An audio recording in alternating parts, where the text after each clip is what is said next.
Mahalagang kagamitan, lalo na sa tuwing may emergency, ay ang mga medical equipments. Nako, hindi po biro yung paggawa at yung pagbebenta ng mga yan. Pero paano nga ba tumatakbo ang ganitong uri ng negosyo? Alamin po natin dito sa Negosyo Tayo.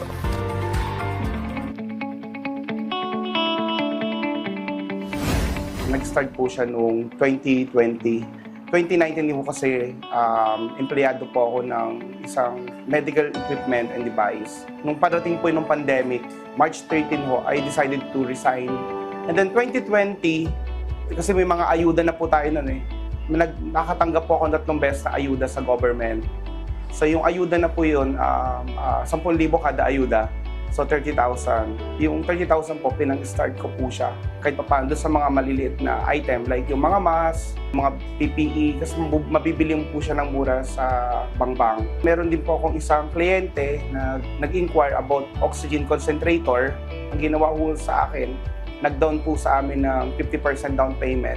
So yun na po yung pinaikot namin. Kumbaga, pwede tayong magnegosyo na gagamitin lang po natin yung ating diskarte and then yung magkaroon po ng ma-develop po natin yung tiwala ng magiging customer natin. Actually, marami yung naging negosyante nung panahon ng COVID-19. Isa po ako doon. Ako gusto ko lang din kumita ng pera at para makatulong din. Kasi wala tayong mahahanapan ng source of income nun eh. 18 years po akong medical representative in different company.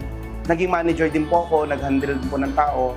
Dahil dun sa experience ko po, nagamit ko rin po dun sa pagtatayo ng negosyo.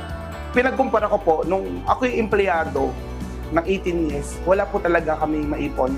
Hindi po kami makapag-travel abroad, hindi po kami makabili ng sarili naming tirahan. Kahit pa paano po, naka-abroad na po kami. Ayun po yung mga naging journey namin nung nagkaroon na po ako ng negosyo. Nakabili na rin po kami ng kahit pa paano po sa Digos na maliit na land po. Ang pinaka-challenge ko po sa kumpanya ko bilang employer, no, management ng tao. The business is very easy to manage, but the management of people is very hard to manpower. Sa family po, naging okay po yung banding namin ng family. Nahatid sundo ko na rin po yung mga anak ko sa school. Hindi kagaya ng empleyado ka, you need to time in early. Tapos out ka ng gantong oras. So yung band with your family, hindi mo na magagawa yung kagaya ng nagagawa ko ngayon. Sa mga kababayan nating Pilipino, no, kung may matanggap man kayong suporta sa government, i-train nyo siya 5,000 niya. I-train nyo maging yung mindset nyo magtayo ng maliit na negosyo, right? Burger, mga ganyan. Basta maliit na negosyo na makakatulong pang support sa pamilya. Pwede nga akong magnegosyo na wala kang kapital eh.